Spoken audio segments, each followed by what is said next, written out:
시청자 여러분 안녕하십니까. 신통방통 윤태윤입니다. 자, 오늘 아침 신문부터 살펴보겠습니다. 먼저 조선일보 보시죠.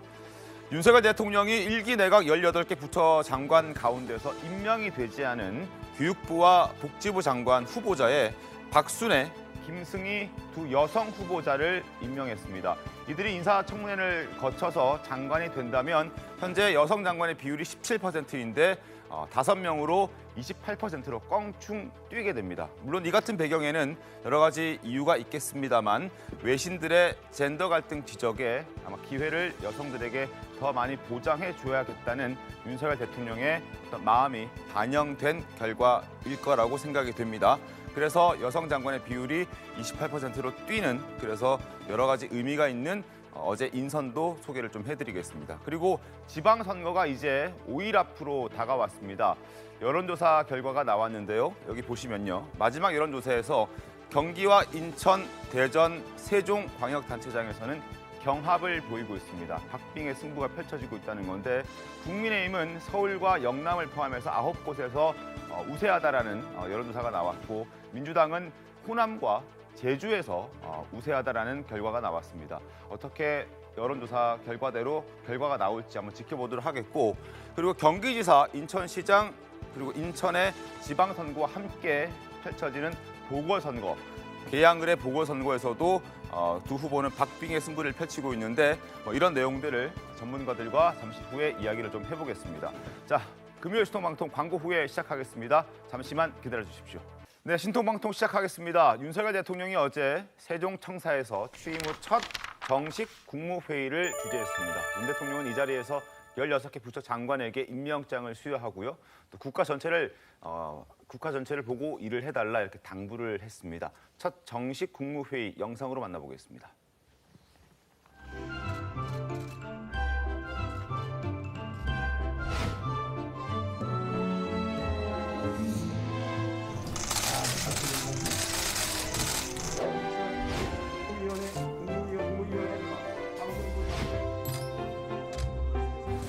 임명장에 좀 이름을 잘 쓸 거거든요.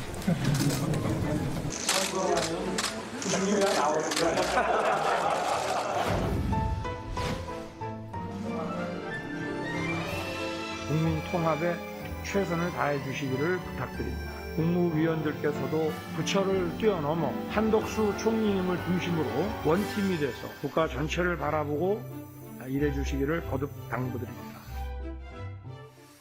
네, 첫 정식 국무회의 헌화 의원님, 세종시에서 한 의미가 있습니까? 세종시? 그럼요. 어떤 의미가 우선은 있습니까? 약속을 지켰다라는 의미가 있고요. 네. 그리고 뭐 국가 균형 발전을 이루겠다라는 그 의지를 보여드렸다고 할 수 있고요. 네. 그리고 2014년 12월 이후에 처음으로 다 같이 대면으로 모인 겁니다. 기존에는 화상으로 이렇게 만났었었는데 모든 사람이 만나서 원팀으로서 우리가 이제 국가 운영을 할 것이다 네. 라는 의지를 보여주신 것도 있고요. 네. 당선되시고 나서 제일 먼저 말씀하셨던 게 세종에서 국무회의 당연히 해야죠 하고 네. 또 자주 가실 거다라고 했기 때문에 그 부분 기대하셔도 좋을 것 같고 네. 말보다는 행동하겠다라는 것을 보여주셨던 것 같습니다. 그런데 뭐 민주당은 이것 또한 선거 개입이라고 이야기를 하던데 네. 조금 나가도 너무 나간 것 같다라는 생각이 들고요. 뭐 용산에서 하면 용산의 선거 개입이고 댁에서 자택근무하시라는 얘기인지 그런 생각이 들고요. 긍정적으로 봐주시고 행동하는 정부의 모습 보여드리겠습니다. 알겠습니다. 자, 그리고 윤 대통령은 국무회의를 주재한 뒤에 이제 세종청사에서 근무를 하고 있는 직원들을 만나서 격려에 나섰는데 직원들로부터 깜짝 선물을 받기도 했답니다. 어떤 선물이었는지 영상으로 확인하시죠.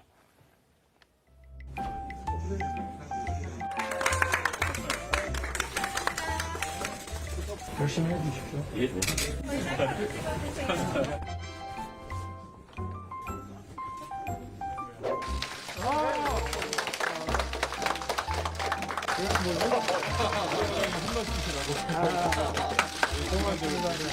네, 감사합니다.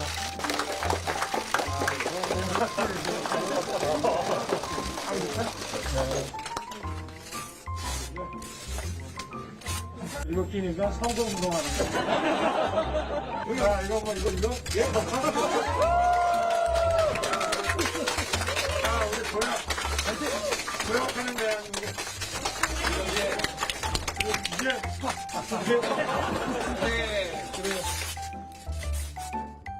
네, 대선 후보 시절 상징과도 같았던 윤 대통령의 어퍼컷 세레머니를 오랜만에 다시 볼 수 있었는데요. 그리고 윤 대통령은 2030 직원들과도 이제 다시 만나서 허물없이 대화를 하면서 이런 얘기를 했습니다. 술은 좋아하지만 건배사는 싫어한다라고 얘기했는데 그 이유를 직접 윤 대통령의 목소리로 확인해 보겠습니다. 야, 민지가 해달라는데 한번 좀 해보자. 같이 하면 되잖아.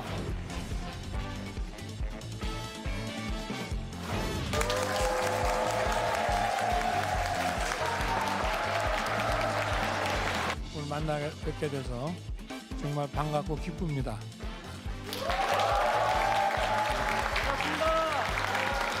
동호회는 별로 안 좋아하지. 건배사. 난 이 건배사를 별로 안 좋아해. 건배사 하면은 술 마실 시간이 줄잖아.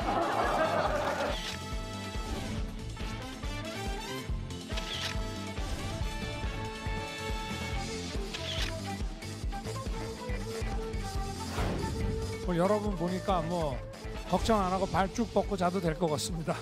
여러분들의 열정과 노력을 기대하겠습니다. 고맙습니다. 네, 2030 젊은 직원들과 농담을 주고받으면서 이제 분위기 좀 주도하는 모습도 눈에 띄었는데 어떻게 좀 보셨습니까? 아니 과거와 비교를 해보면 윤 대통령의 얼굴에 이제 얼굴이 이렇게 왜 우리 확 폈다고 얘기를 하잖아요. 그러면서 한결 여유로워진 것 같고 네. 그 여유롭지 않으면 저런 항상 얘기를- 긴장하고 있으면 저런 얘기들이 잘 안 나오고 특히 이제 물론 젊은 세대들하고 얘기를 하는 거 보니까 네. 뭐 예를 들어서 저게 원래의 모습이 아니라고 하면 노력하고 있다고 이제 우리가 평가를 해야 될 것이고 네. 원래의 모습이라고 하면 그동안에 저런 모습을 왜 안 보여줬지 하는 그런 생각도 드는 여하튼 저는 보고서 상당히 자연스럽다 이런 느낌을 많이 받았습니다. 알겠습니다. 자, 그리고 어제 국무회의에서 장관 후보자의 자진 사퇴로 이제 공석이 됐던 교육부 그리고 복지부 이 두 부처의 장관 후보자를 또 발표하기도 했습니다. 모두 여성이었다는 점에서 눈길을 끌었습니다. 화면 보겠습니다. 자, 교육부 장관의 박순애 서울대 교수 그리고 보건복지부 장관의 김승희 전 자유한국당 의원 그리고 식품의약품안전처장의 오유경 서울대 교수가 임명이 됐는데요. 손정혜 변호사님, 여성의 비중이 좀 높아졌습니다.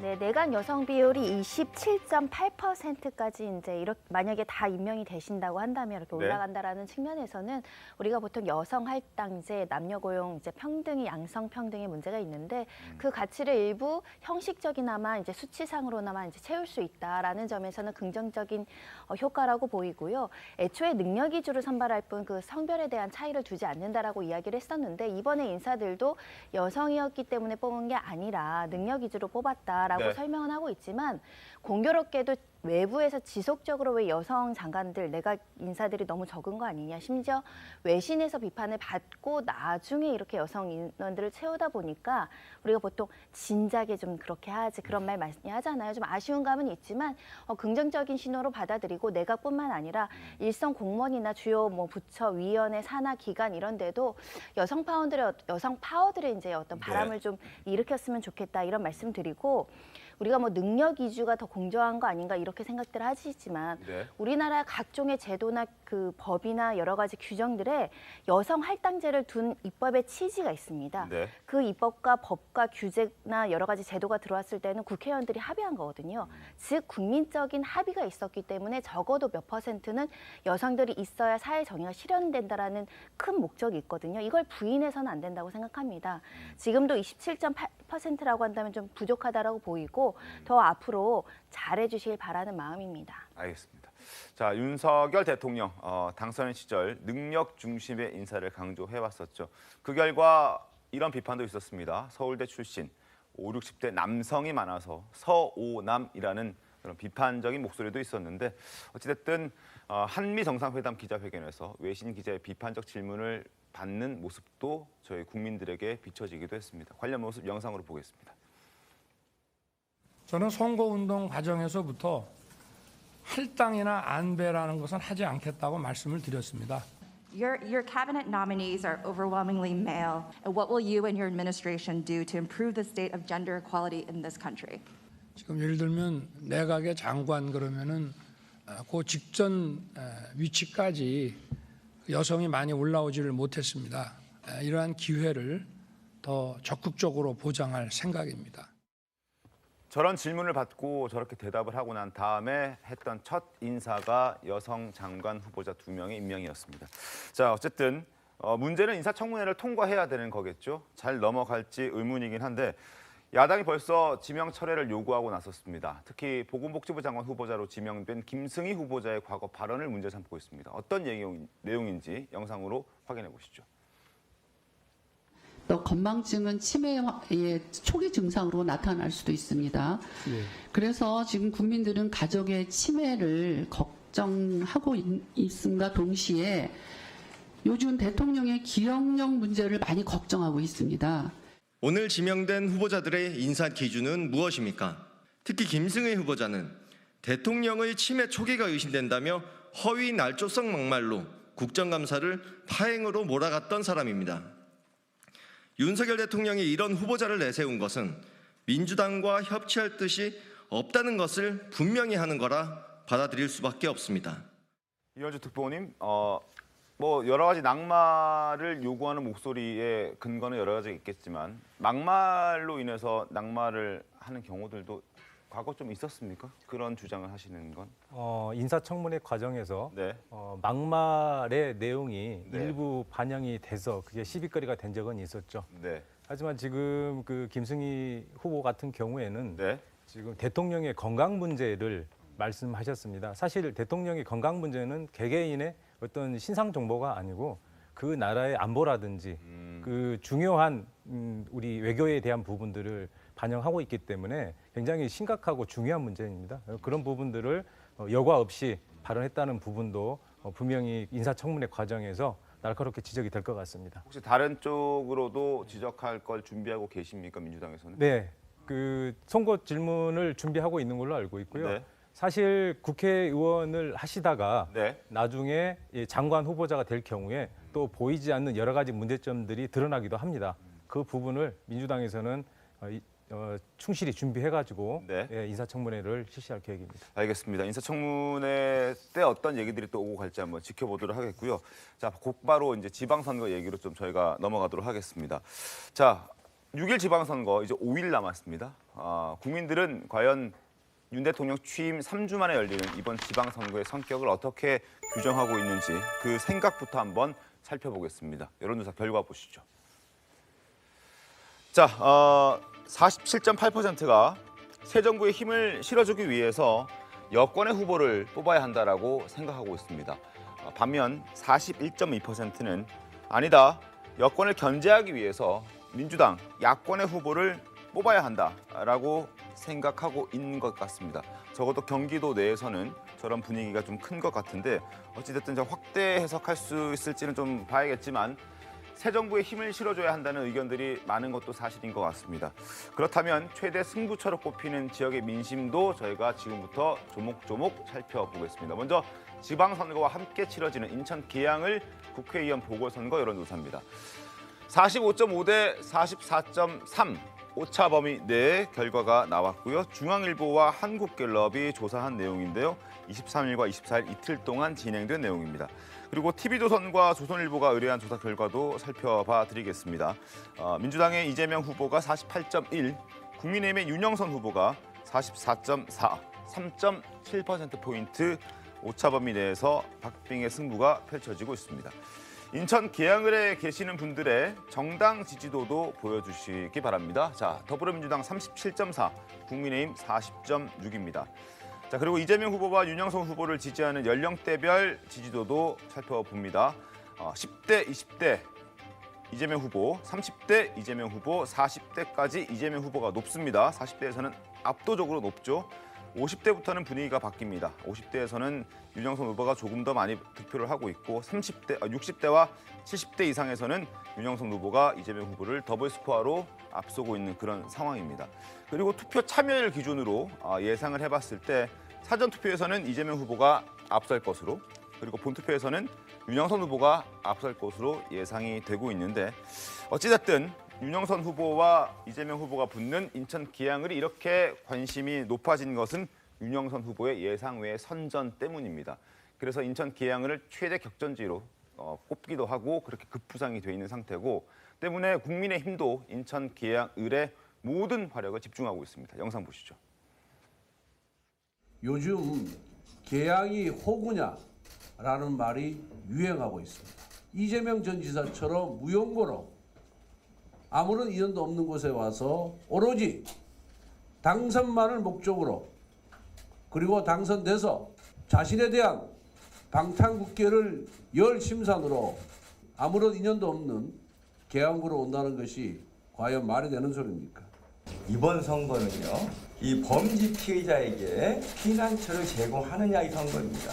공정과 상식의 문제입니다. 25일도 채 되지 않은 분, 그리고 언제 떠날지 모르는 분, 그리고 혹시나 잘못되면 또 보궐선거를 진행해야 될지도 모르는 분, 25년의 텃세와 25일의 철새의 대결입니다. 하원아 의원님, 분위기를 보면 사실 처음에는 경기도지사 선거에 이렇게 화력이 좀 집중됐다면 지금은 사실 경기도보다 인천 계양을에 더 많은 집중을 하는 것 같습니다. 네, 사실 예상하지 못했었으나 네. 저희가 원했던 방향으로는 가고 있는 것 같습니다. 구도 자체를 철새 비교를 좀 했었고 네. 사실 도망자의 프레임이 좀 있지 않습니까?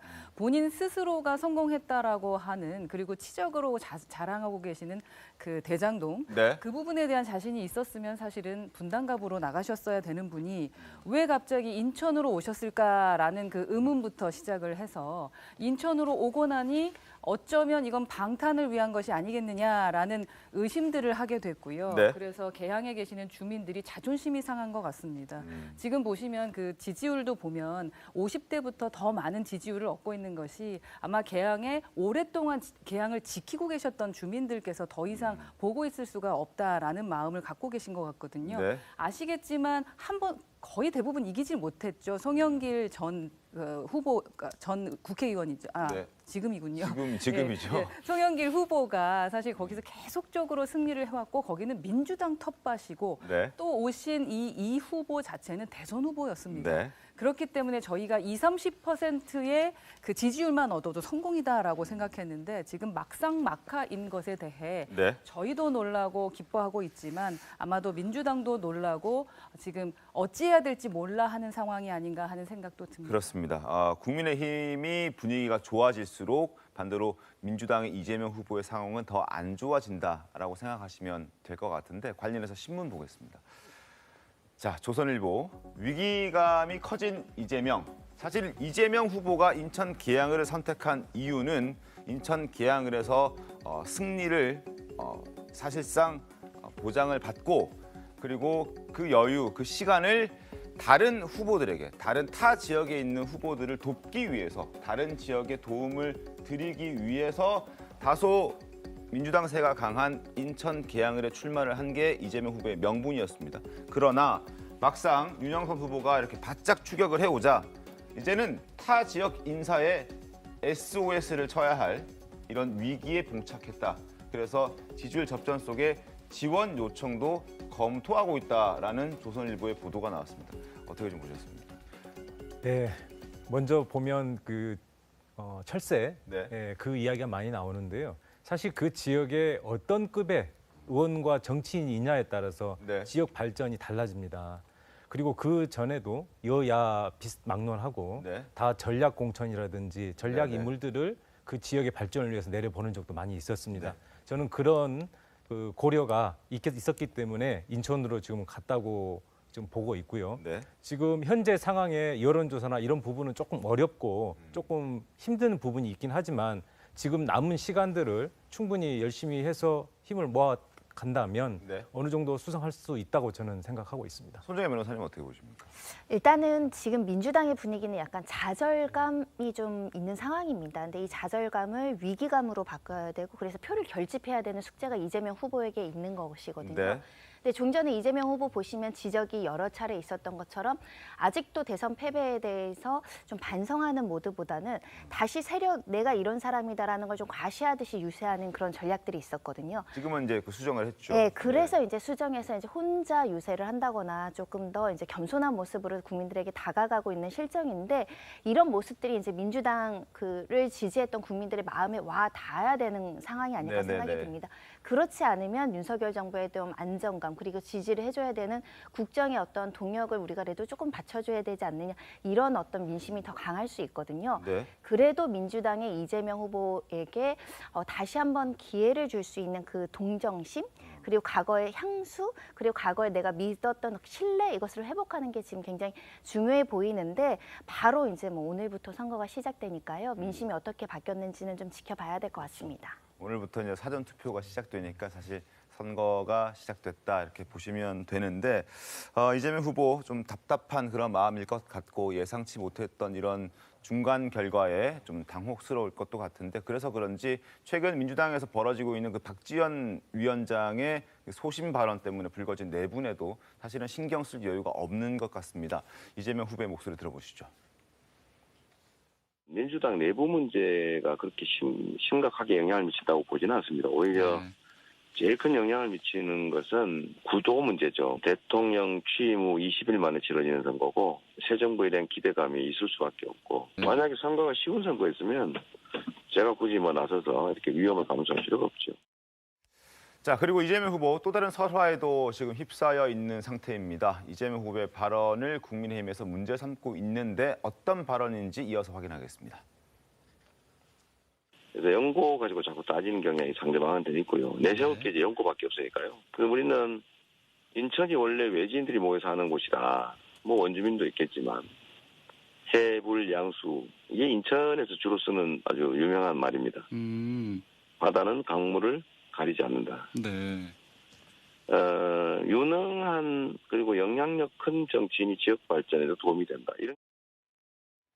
자, 예전에 국민의힘 모 의원이 이부망천이라고 했다가 그때 탈당을 하는 뭐 이런 일까지 벌어졌었는데 그와 비슷한 내용의 인천에는 원래 외지인들이 모여 사는 곳이다라고 얘기를 해서 또 논란을 좀 키우는 면이 있는 것 같아요. 어떻습니까? 사실 저거 뭐 근데 이제 뭐 현지인들도 많이 있지만 또 이렇게 이제 말꼬리를 달았는데 이제 저런 것들이 선거가 임박하면 상대당에 의해서 이렇게 탁 그 부분만 이제 끄집어내서 공격을 받게 돼 있거든요. 그러니까 저런 말들은 굉장히 조심해야 되는 거죠. 물론 인천에 외지인들 많아요.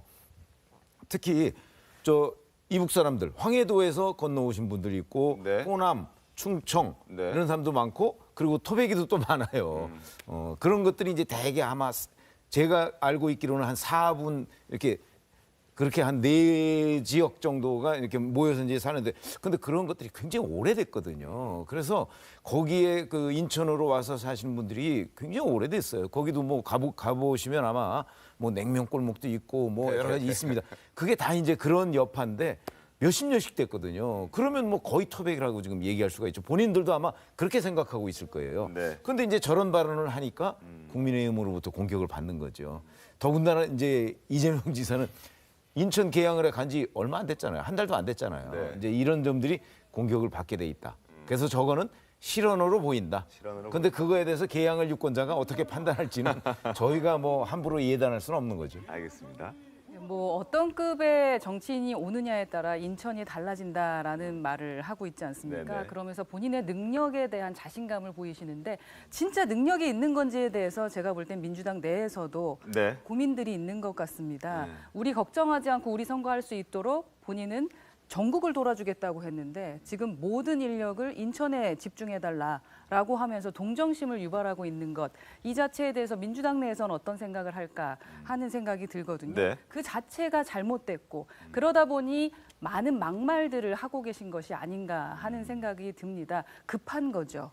근데 저희에게 자꾸 뭐 막말에 대한 이야기를 하시면서 막말 프레임을 뒤집어 씌우려고 하시는데 본인 스스로를 좀 되돌아보셨으면 좋겠고요. 그리고 인천에 개항을 해 계시는 분들에게 다가서기 위해서는 이제 이제는 전략을 달리했다라고 하지만 동정심이 중요한 게 아닙니다. 주민을 위해서 무엇을 하실지에 대한 어떤 미래를 보여주셔야 되는데 아직까지도 동정심과 본인의 능력만을 과시하는 것이 진정한 그 국회의원 선거의 올바른 전략인가 하는 생각은 듭니다.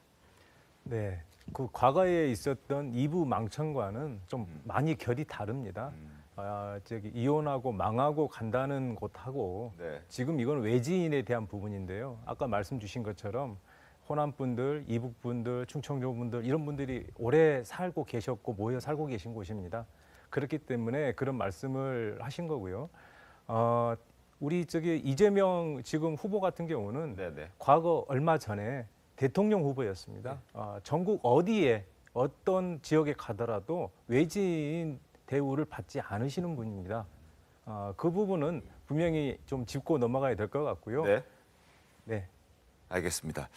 자, 그리고 인천 계양을 어제 TV 토론회도 있었습니다. 두 후보의 팽팽한 신경전이 벌어졌다고 하는데 영상 보시죠. 자꾸 저보고 금방 이사 왔다고 자꾸 그러시던데 저기 병원에다가 전입신고했던데 병원에서 먹고 자고 가족들하고 생활하셨습니까? 자, 서울에는 왜 지금도 서울에서 사십니까? 자, 부모님에게 욕하는 걸 범죄에 대해 체증하겠다고 얘기하셨고 이게 후보님 욕설에 대해서 그렇게 얘기할 자격이 있는지 묻고 싶고요. 후보님이 오셔서 개양이 시끄러졌습니다. 이게 성찰하고 반성할 의향 없으신지.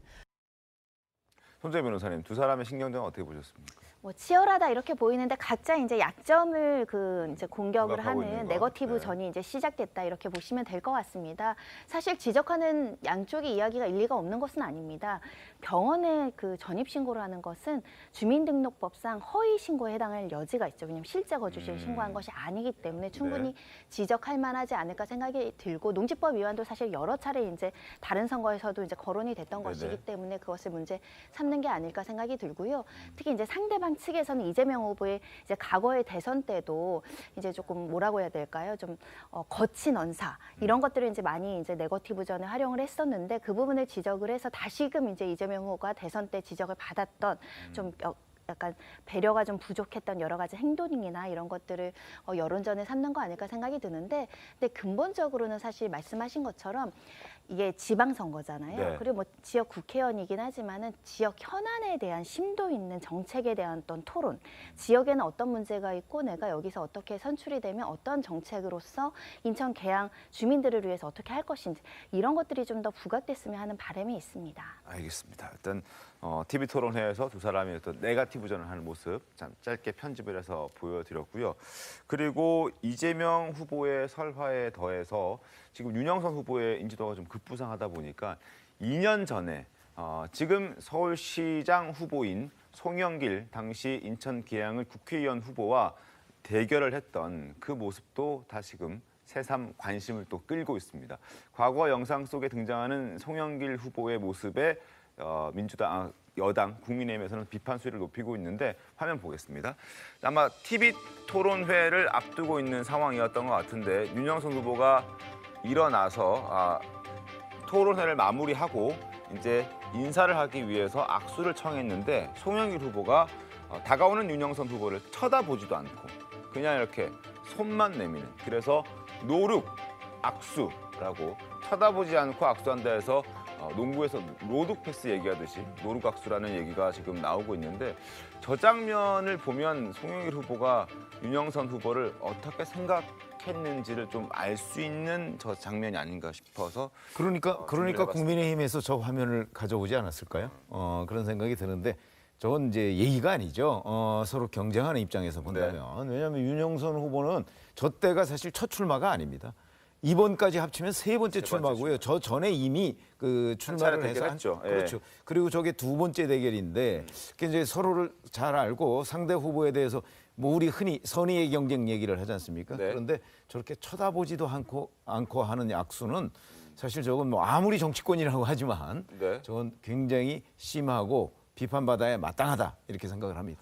아니 누가 제가 이제 악수를 청했는데 손정혜 변호사님한테 손정혜 변호사님 쳐다도 보지 않고 이렇게 악수를 하면 일단은 무시당한 기분이 굉장히 불쾌해지죠. 그리고 상대방에게 승부욕을 불러일으킵니다. 내가 반드시 이겨서 이런 무시당한 것을 안갚음을 하겠다 해서 뭐 예의도 중요하고 하지만은 그래도 이제 보여지는 그 장면을 보는 다른 사람들이 객관적으로 이걸 어떻게 생각하냐 이것도 굉장히 정치인들이 신경 써야 될 부분이 아닐까 생각이 들고요.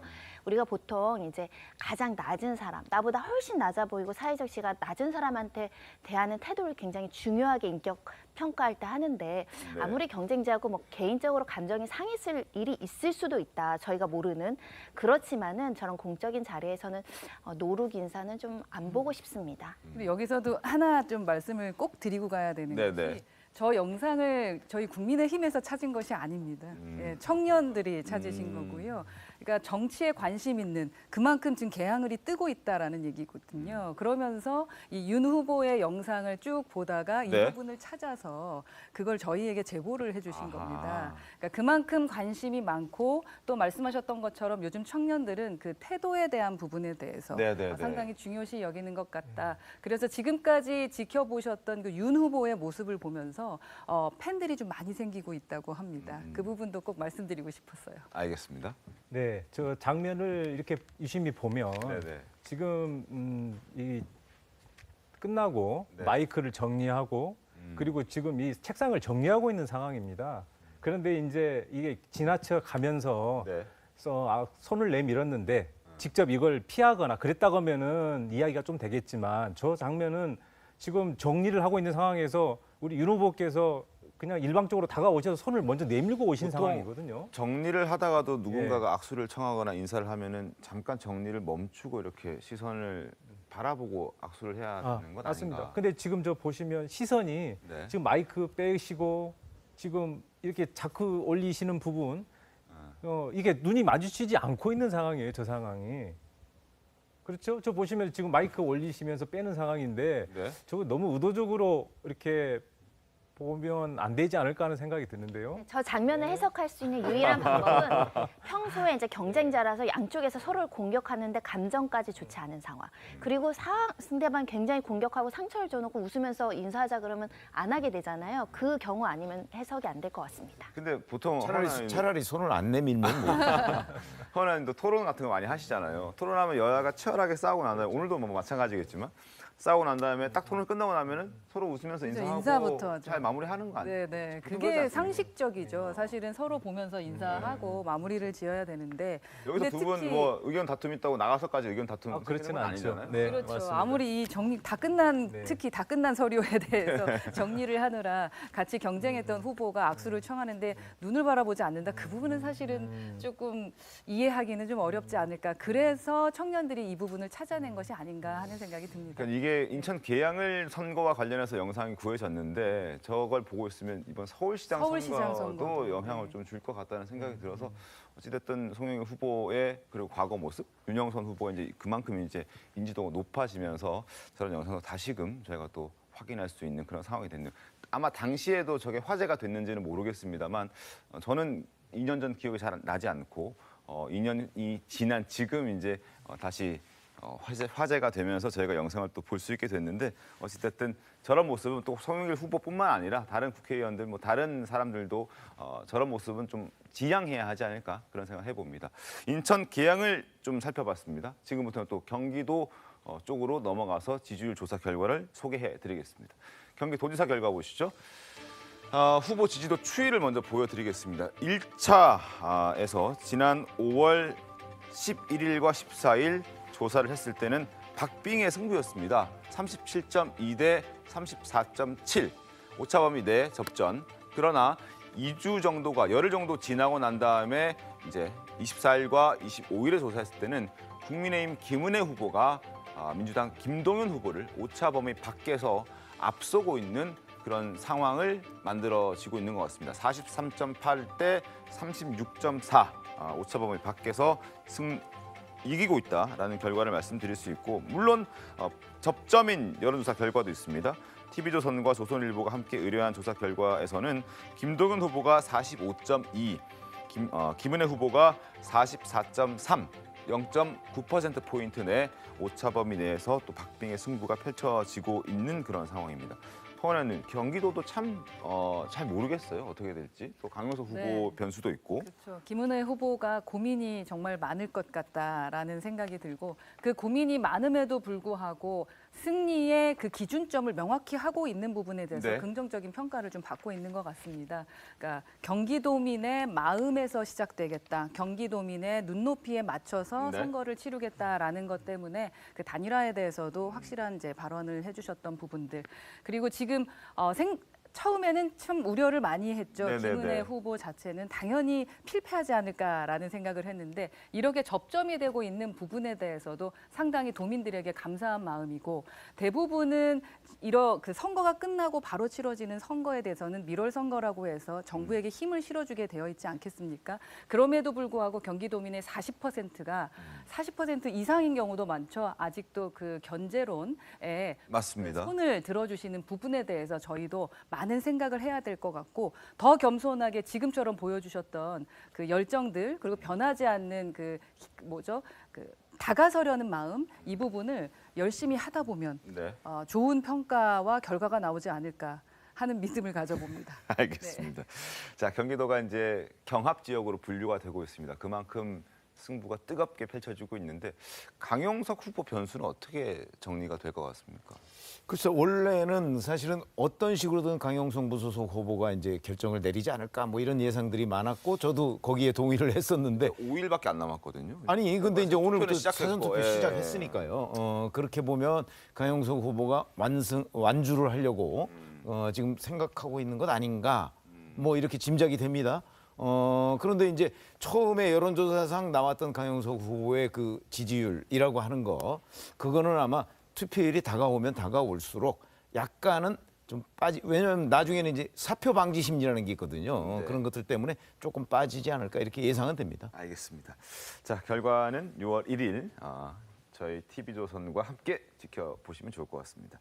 자, 그리고 승부처에서 박빙의 승부가 벌어지고 있기 때문에 여야는 지지층을 어떻게든 결집해서 어떻게든 투표를 하게끔 만드는 데 최선을 다하고 있습니다.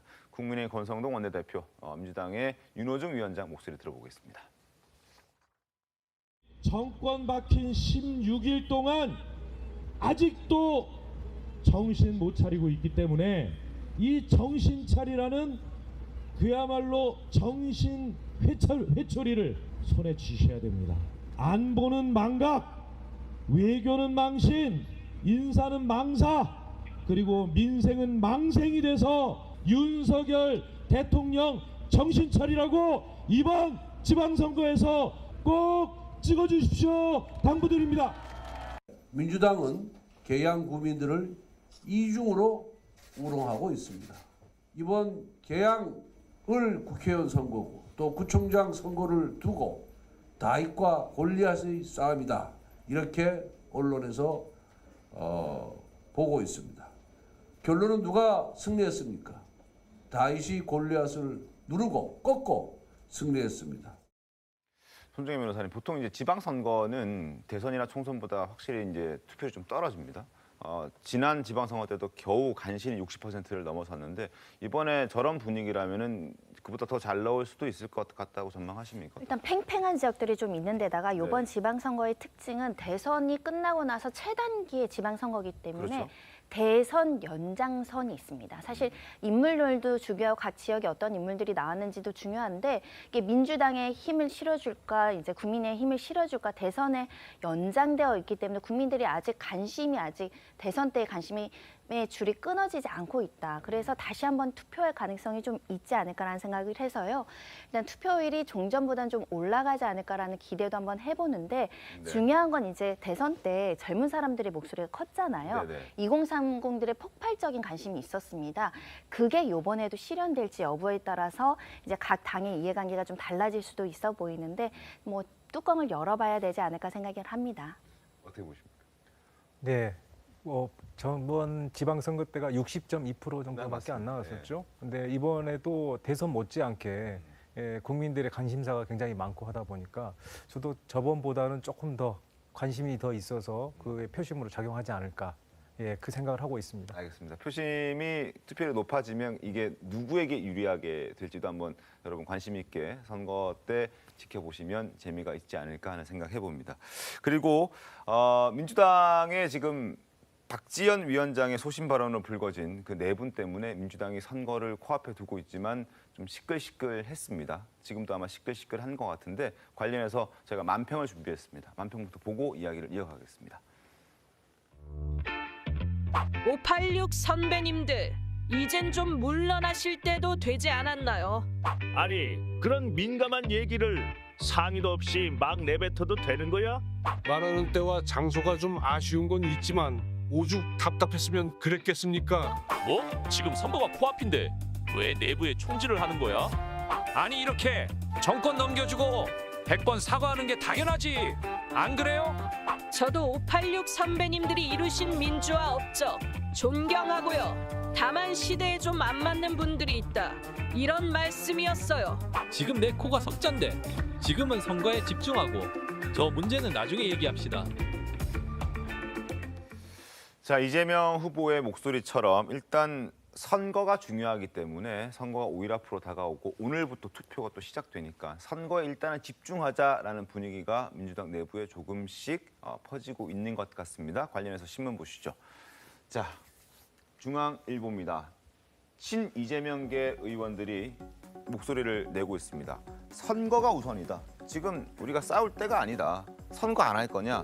선거를 해야 한다. 선거에서 승리해야 하지 않느냐라는 이야기를 하면서 일단은 조금 누그러뜨리자라고 얘기를 하고 박지원 비대위원장 역시 586 용태론과 관련해서 당장 물러나라는 건 아니다라고 얘기하면서 다소 한 발 물러선 듯한 그런 얘기를 하고 있는 그런 상황입니다. 그러나 일단 선거가 코앞이기 때문에 불 끄기는 뭐 했지만 그렇다고 해서 이게 당장 뭐 완벽하게 불이 꺼졌다라고 보기는 어렵습니다. 봉합에 나섰지만 선거 후에도 반드시 이 문제는 또다시 불이 붙을 것 같다는 생각이 들고 그 부분은 반드시 민주당도 정리를 해야 되지 않을까 하는 생각이 드는데 어떻습니까? 네, 먼저 이거는 박지원 비대위원장을 좀 자세히 알고 접근을 해야 될 것 같습니다. 네. 박지원 지금 위원장은 20대의 청년입니다.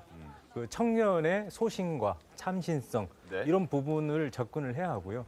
또 하나는 청년이지만 민주당의 당대표인 비대위원장이죠. 예.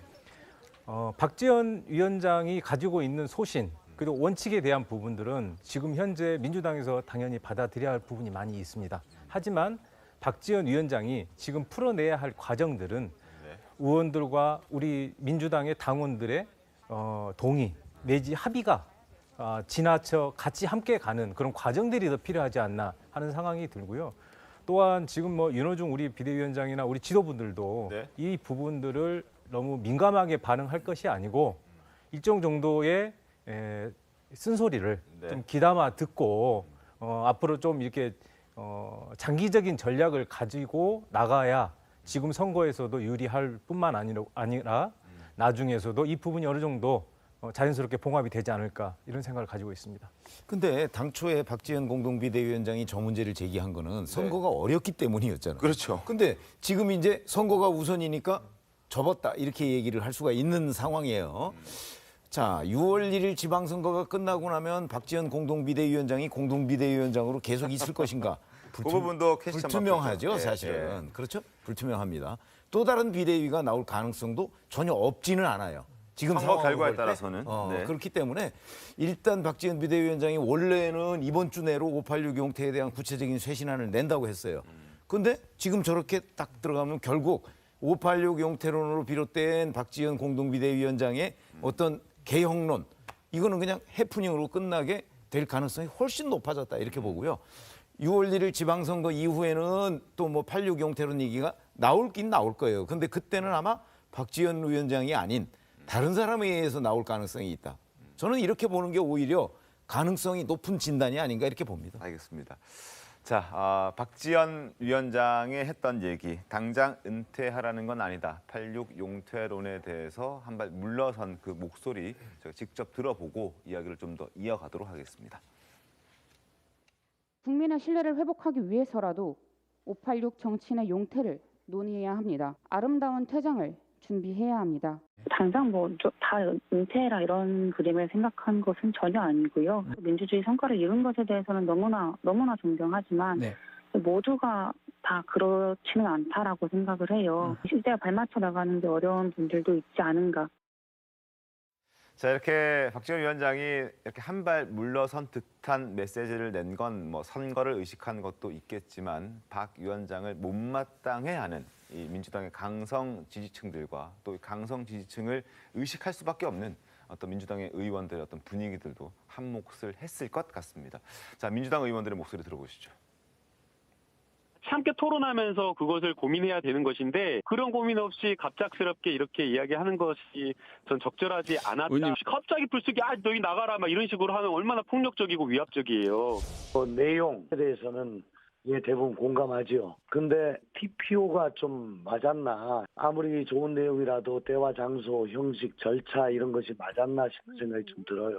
당의 어려운 지점, 문제점을 솔직하게 얘기했는데 그게 협의되지 않았다는 이유로 이렇게 책상을 치고 지도부로서 자질이 없고 이런 얘기가 밖으로 나가버리게 되면 이제 그때부터 말하지 말라는 얘기 아닙니까? 오히려 답답합니다. 의원님, 헌혜는 국민의힘 의원이기 때문에 민주당 내부 사정을 속속들이 알 수는 없다라고 생각이 되지만 그래도 저런 목소리들을 보면 박지원 위원장이 많이 좀 어떤 압박을 받았다라는 걸 좀 느껴지진 않습니까? 어떻습니까? 사실 저희 당에서도 있었던 일이기 때문에 조금 예측은 할 수 있을 것 같다라는 생각이 듭니다. 특히 박지원 위원장 같은 경우는 외부 인사이기 때문에 더 힘들지 않았을까 하는 생각이 들고, 쇄신과 혁신이라는 것은 어려운 일이죠. 왜냐하면 그로 인해서 피해를 보는 집단이 있기 때문에 그쪽에선 반발을 할 수밖에 없는 상황이고, 그것을 이제 어떻게 이겨내느냐에 대한 문제이지 않을까라는 생각이 듭니다. 다만 이 신승을 통해서 민주당이 대선에 패배한 것이 어찌 보면 더 큰 패배를 일으킬 수도 있겠구나라는 생각은 듭니다. 왜냐, 박지원 위원장이 말하는 것이 외부인으로 들었을 땐 틀린 말이 없는 것 같습니다. 국민들께서 더불어민주당에 대해서 고민을 하셨던 지점이 사실 586 때문 아니었겠습니까? 그래서 송영길 후보 자체도 586 용태론을 얘기하고 다시는 나는 선거에 나가지 않겠다라고 말씀하셨던 분이신데 갑자기 서울로 도망을 오셨습니다. 그러니까 본인들이 말씀하셨던 그대로에 대한 어떤 실천들을 하기를, 그래서 변화하기를 분명히 국민들은 원하실 텐데 그러한 행보가 아니라 그러한 지점을 얘기하는 위원장을 저렇게 공격을 하는 것, 어느 누구도 이렇게 그러니까 감싸주지 않는 듯한 모습을 보이는 것이 조금 안타깝다라는 생각이 들고요. 여당이든 야당이든 쇄신해야 되고 국민들께서 바라보는 정치 혐오에 대한 부분에 대해서는 반성하고 고쳐나가려고 하는 것이 옳지 않은가 하는 생각에서 그 지점에 대해서는 저는 위원장을 좀 응원해드리고 싶다라는 생각이 듭니다. 알겠습니다. 자, 그리고 그 쇄신론, 박 비대위원장에 대한 그 쇄신론에 대해서 민주당 일각에서는 어떠한 그 배후설을 제기하고 있는데, 예를 들면 이런 겁니다. 이현주 특보님, 이재명 책임 면피용이다. 혹은 개인의 어떤 그 박지원 위원장의 개인의 족적을 남기기 위한 그러한 작업이다. 이런 얘기들이 이제 친문재인계 의원들에서 좀 나오고 있는 것 같더라고요. 이 부분에 대해서는 어떻게 생각하십니까? 글쎄요. 저는 배후설에 대해서는 동의하지는 않습니다. 지금 우리 비대위원장의 역할이라는 게 혼자 하는 게 아닙니다. 아시다시피 지금 장철민 비서실장이 있고요. 당에서 각종 메시지라든지 이런 부분을 지원하고 정책적 부분을 뒷받침하기 때문에 어떤 배후에 의해서 움직인다고 저는 보지 않습니다. 또한 지금 우리 세대를 좀 들여다볼 필요가 있는데요. 20대 지금의 청년들은 지금 3, 40대, 특히 4, 50대의 예전에 우리 그 어른들하고는 다릅니다. 선진국의 청년들입니다. 선진국 상황에서 커왔기 때문에 자기 자신의 소신과 생각이 명확하고 바릅니다. 그래서 지금 우리 박지원 비대위원장도 그런 부분에서 자기의 소신과 철학, 그리고 민주당에 대한 정체성을 그렇게 여과 없이 드러내는 과정에서 좀 불협화음이 있다고 저는 봐지고요. 여기에 대한 배후설이라든지 특정 세력이 이 부분을 주도했을 거라고 보지 않습니다. 예를 들어서 이준석 대표님 같은 경우도 대표로 들어섰을 때 여러 불협화음이 있었지 않습니까? 하지만 그때 당시에도 그럼 과연 배후가 있었을까요? 그건 아니라고 봅니다. 마찬가지로 지금 여기에 있는 부분은 우리 민주당에서도 20대에 새로운 대표가 온 건 처음입니다. 당연히 삐걱거릴 수밖에 없고 거기에 대한 또 순화되는 과정들이 분명히 있다고 보아집니다. 알겠습니다. 근데 현장 기자들은 그렇게 안 보고 있더라고요. 현장 기자들은 이제 예를 들어서 이준석 대표 같은 경우는 정치권에 들어와서 10년 이상 나이는 젊지만 10년 이상 내공을 쌓았고, 자 지금 박지원 공동비대위원장 같은 경우는 그렇지가 않잖아요. 정치권에 들어온 지 뭐 얼마 되지 않은, 그러니까 정치를 잘 모르는데 지금 저런 문제 제기를 할 수 있는 거는 더군다나 공동비대위원장으로 있는데 이재명 후보의 추천이 있었잖아요. 그렇기 때문에 이제 많은 그 현장 기자들은 그 배후가 이재명 후보가 아닐까 이렇게 보고 있는데 현장 기자들이 조금 더 취재를 열심히 하겠죠. 이제. 자, 어찌됐든 배후설에 대해서는 뭐 해석의 여지가 좀 있기 때문에 저희 여기서 뭐 있다 없다 뭐 결론을 내리진 않겠습니다. 어쨌든 뭐 일이 벌어지면 여러저러 말들이 참 많이 나오는 것도 정치권이기 때문에 쇄신론에 대해서 배후설도 있다라는 얘기까지 등장을 하고 있는데, 어찌됐든 하나 확실한 것은 박지원 비대위원장이 지금 좀 곤경에 처해 있고 민주당 의원들의 지지를 좀 받지 못하고 있고, 특히나 강성 지지층 사이에서는 굉장히 사퇴했으면 좋겠다. 이런 얘기까지 등장을 하고 있습니다. 그러나 시계를 좀 조금만 과거로 돌리시면은 박지원 공동 비대위원장은 대선 과정에서 이재명 후보의 요청으로 영입한, 모셔왔던 그런 분이었습니다. 그때 당시 목소리 그리고 분위기도 한번 영상으로 확인시켜드리겠습니다. 박 공동 비대위원장께서는 온갖 협박에도 굴하지 않고 불법과 불의에 저항하고 싸워왔습니다. 2030 세대가 보다 더 가까이 할 수 있는 그런 정당으로 쇄신해 나갈 것이다라고 하는 방향성을 예고하는 것이기도 합니다. 불법과 불의에 저항하고 싸워왔던 박지원 공동 비대위원장을 영입하면서 민주당을 쇄신시켜달라고 얘기했는데, 손정혜 변호사님, 쇄신의 목소리를 냈더니 이제 나가라 그럽니다. 다양한 의견은 공존할 수 있다고 보이는데요. 제가 응원하는 마음에서 드리고자 하는 말씀 뭐냐면은 박지원 위원장이 경험이 미숙할 수 있습니다. 그래서 판단에 있어서 좀 미숙한 결정이 나올 여지는 있지만 그래도 상징성이 있잖아요.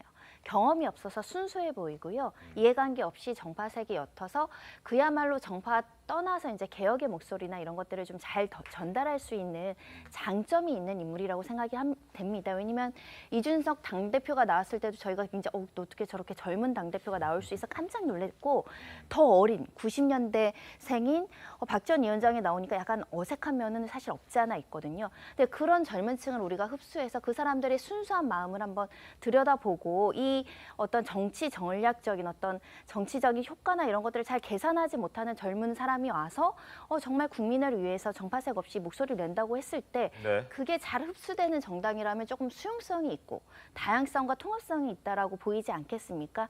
저는 그래서 강경파들의 목소리도 일부 의미가 있다고 보이는데, 결국은 궁극적으로는 흡수해 나가고 그 목소리를 받아들여야지 민주당의 혁신이 이루어진다라는 마음에서는 조금 더 비대위원장다운 권한과 책임과 그 위치를 존중해 줬으면 하는 마음입니다. 저도 저 부분에 대해서 동의하면서 한 가지 우려의 말씀을 드리는 게, 박지원 위원장이 공동위원장이잖아요. 옆에 있는 윤 위원장이 지금 말씀하셨던 대로 흡수하기 위해서 서로의 그 소통을 하고 연결고리를 만들어주는 분으로서의 존재를 하셔야지 쇄신을 이야기하는데 옆에서 꼰대짓 하라고 있는 게 아니거든요. 그래서 그러한 이미지로 사실 외부에서 많이 보이기 때문에 본인의 역할은 말씀하셨던 대로 쇄신을 하기 위해 그 자리에 있으신 거다. 그 부분을 영입한 위원장이 진행할 수 있도록 그 자리에 있는 거다라는 그 역할론을 저는 한 번 더 말씀드리고 싶습니다. 알겠습니다. 남의 당 말씀드려서 죄송합니다. 자, 박지원 비대위원장의 어떤 문제로 그 발언으로 인해서 벌어졌던 민주당 내분 이야기 한번 짚어봐 드렸고요. 그리고 민주당의 성폭력 의혹이 또 발생을 했습니다. 박완주 의원의 어떤 그 성폭력 문제가 이제 발생을 했고, 그게 정리가 제대로 되기도 전에 충남도지사에 출마를 한 양승조 후보가 지난 25일 성추행으로 피소를 당한 것으로 지금 밝혀지고 있습니다. 양승조 후보 지금 입장을 내놨는데 어떤 입장인지 한번 보겠습니다. 한마디로 규정하면 저열하고 비열한 정치 공작이다. 나는 그런 일 없다라고 얘기를 하는 거죠. 지인도 아니고 전혀 모르는 사이다. 진실은 끝까지 규명해내겠다. 이런 얘기를 하고 있습니다. 손정혜 변호사님, 어떻게 이런 일이 또 발생을 한 겁니까? 일단 언론 보도와 고소인 측 주장을 말씀드리면 이제 네. 30대 여성 A 씨가 고소장을 접수했다라는 것인데 2018년 6월 말에 이제 양 후보의 6.13 지방선거 당선을 축하하기 위해서 이제 20명, 30명 정도 가까운 4년 전에 예, 인원들이 이제 한 식당에 모여서 이제 뭐 식사나 음주를 곁들인 여러 가지 이제 행사를 했을 것으로 추정이 되는데 네. 여기서 이제 양 후보로부터 강제 추행을 당했다. 술을 권하고 그다음에 신체 접촉이 있었고 성적 수치심을 느꼈지만 그 당시에는 저항할 수 없었다. 이렇게 이제 고소인 측이 주장하고 있는 상황이고요. 네. 한마디로 나에게 이렇게 성범죄를 한 사람이 지금 선거에 나오면 되겠느냐. 그리고 이 부분에 대한 확실한 조치를 원한다는 취지로 보입니다. 결정적인 시기에 또 굉장히 치명적인 의혹이 제기된 근데 상황으로. 그때 당시에 바로 지적을 하지 않고 왜 4년이 지난 지금 얘기를 하는 거예요? 그런 질문을 하는 것 자체가 2차 가해가 될 수 있다라는 소지를 일단 말씀드릴 수 있고요. 많은 피해자들이 이제 혼자서 이제 그 어떤 아픔이나 수치심을 견디다가 결정적인 계기로 용기를 내서 이제 뒤늦게 신고하는 경우는 있을 수 있기 때문에 부자연스럽다라고 말씀드릴 수 없고 이 여성은 뭐라고 주장하냐면 그 주변의 상황이라든가 더군다나 본인도 민주당원이었던 것 같아요. 네. 그러니까 이미 이제 당선 축하한 사람을 상대로 뭐 법적인 조치를 한다거나 문제 제기를 하는 것이 좀 어려웠다는 취지 같습니다. 민주당에서는 연이어서 성폭력과 관련된 문제들이 불거져서 선거 앞두고 더 약간 곤혹스럽다는 생각이 듭니다. 많이 곤혹스러운 상황이죠. 네네, 그러니까요. 지금 저 사건도 지금 선거가 한참 사전 투표를 앞에 두고 지금 저런 불거졌으니까요. 불거졌는데 네. 조금 저 면밀하게 좀 들여다볼 필요가 있을 것 같습니다. 여하튼 본인이 뭐 정치 공작이다 이렇게 해서 전혀 근거가 없다는 식으로 얘기를 하고 있거든요. 그러니까 그거는 규명이 필요한 부분이죠. 네, 반드시 진실, 본인의 얘기대로 진실은 규명이 돼야 될 것 같습니다.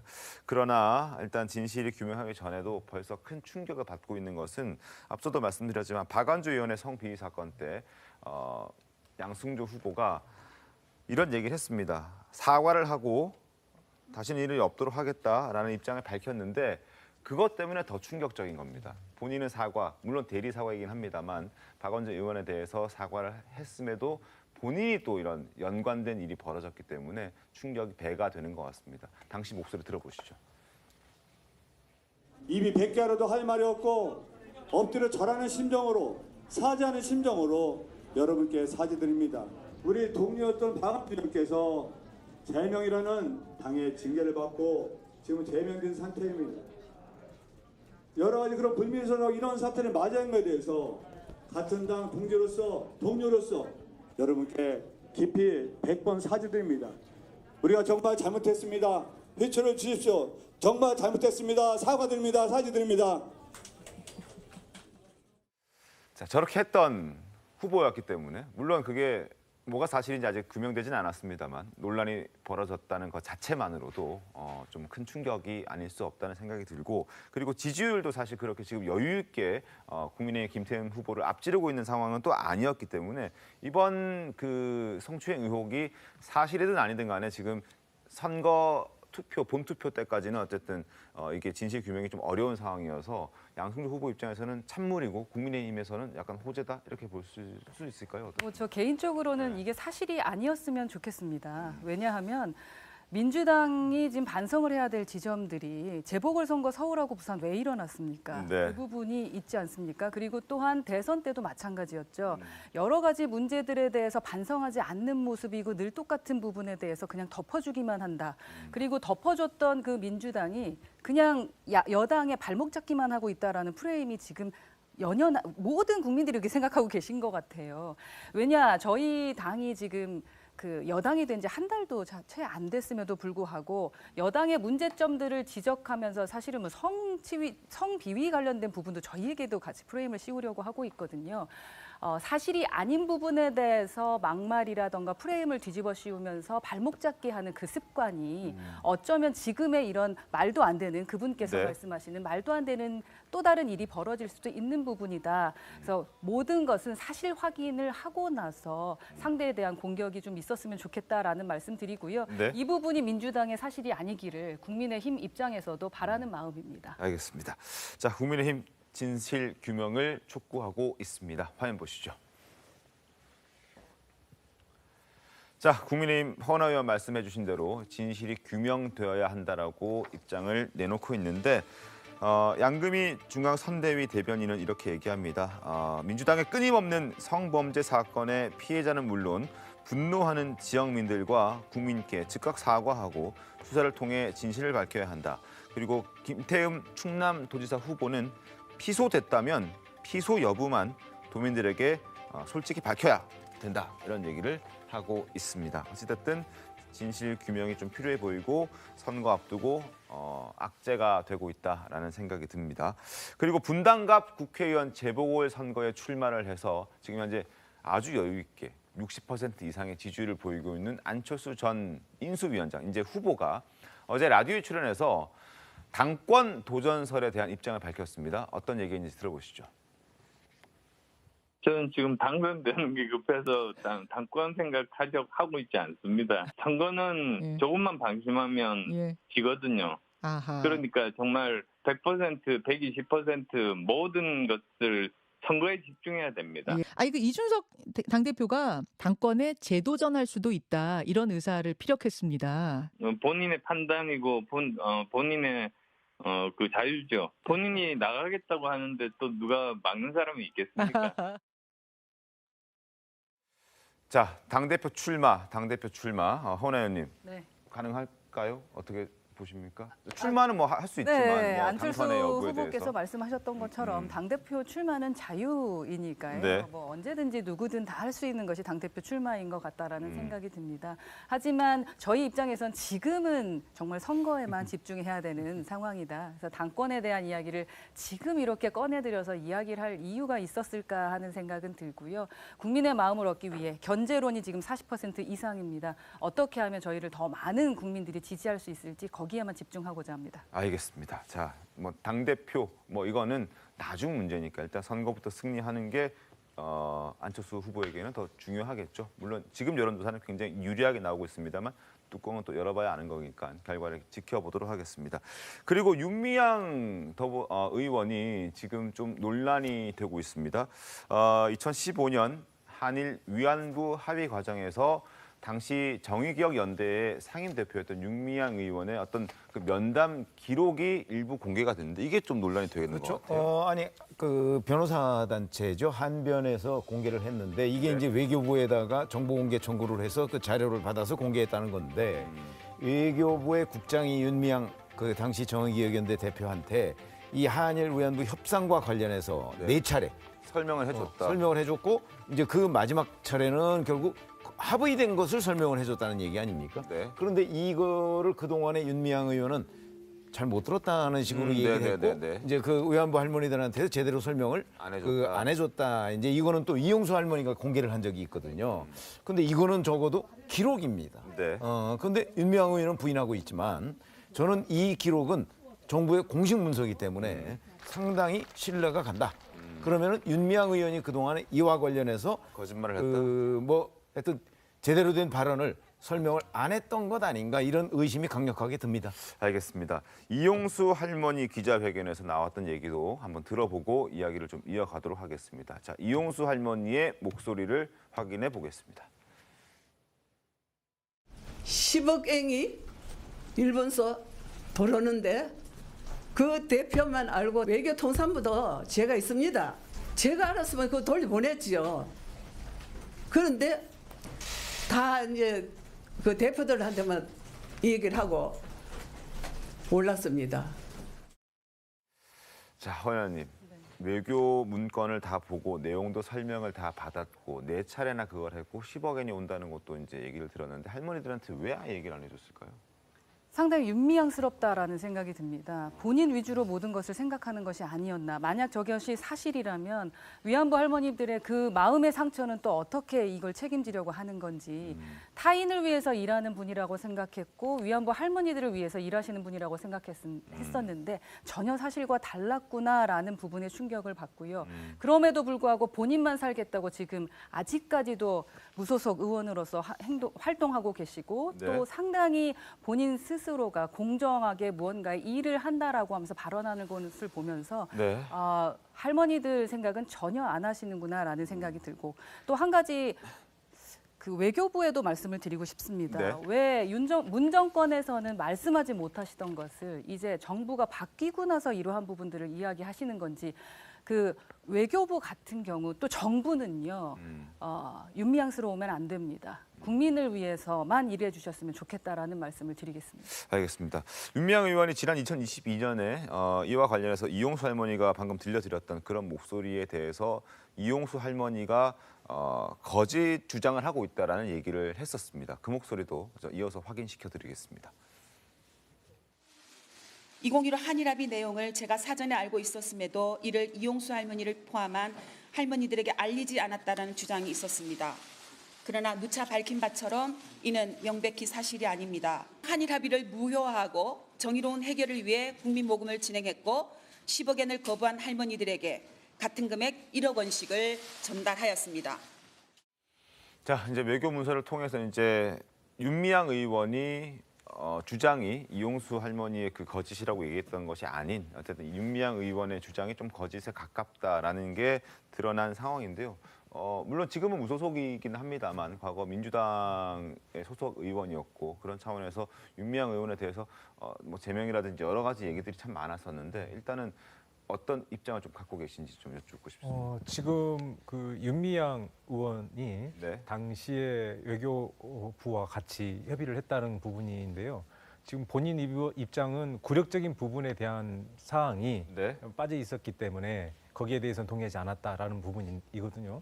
근데 지금 저 부분은 뭐 저도 뭐 궁금하긴 합니다. 왜 외교부가 그렇게 감추고 그동안 숨기면서 저의 사실을 좀 가리고 있었는지 궁금하긴 한데 일단 저 부분은 윤미향 의원이라든지 외교부의 좀 정확한 입장을 좀 듣고 나중에 조금 더 좀 상황을 봐야 될 것 같습니다. 알겠습니다. 추가적으로 윤미향 의원이 뭐 얘기한 게 있습니까? 일단은 좀 애매한 게 있는 게요. 윤미향 의원들이 이 외교부 합의를 전부 다 알고 있음에도 불구하고 전달하지 않았다는 건 사실과 좀 다른 것 같습니다. 왜냐하면 그 기록 공개된 것뿐만 아니라 윤미향 의원 측의 주장은 그 당시 문제됐던 표현이 뭐였냐면 최종적 불가항력적 합의라는 거. 이게 사실 굉장히 논란이었는데 그 내용은 전달받지 않았다는 거고 면담 기록에도 확인되지 않습니다. 그러니까 윤미향 의원은 이 표현에 대해서 몰랐을 수 있다라는 가능성이 높다라는 것이고요. 그리고 문제가 됐던 게 소녀상을 철거하는 데 협조한다는 이 합의도 면담 기록에 공개되지 않았습니다. 그러니까 윤미향 의원도 몰랐다는 거고 몰랐을 수 있는 가능성이 있어서 그러니까 일부 여러 가지 뭐 사과한다, 뭐 한다라는 건 알고 있었으나 그 절대적으로 문제가 됐던 이 두 가지, 세 가지 표현들은 윤미향 의원도 몰랐다는 거니까 전부 다 알고 있으면서도 말하지 않았다는 것은 조금 사실과는 다를 수 있다. 다만 중요한 거는 제대로 이제 소통을 할머니들이랑 했다라면 이런 논란 자체가 없었겠죠. 그 부분은 뭐 팩트라고 보이고 뭐 부실했던 점은 맞는 것 같습니다. 알겠습니다. 자, 윤미향 의원의 논란까지 저희가 짚어드렸습니다. 잠시 뒤에 돌아오겠습니다. 네, 오늘 준비한 신통방통 여기까지입니다. 다음 주 월요일에 더 신통하게 돌아오겠습니다. 고맙습니다.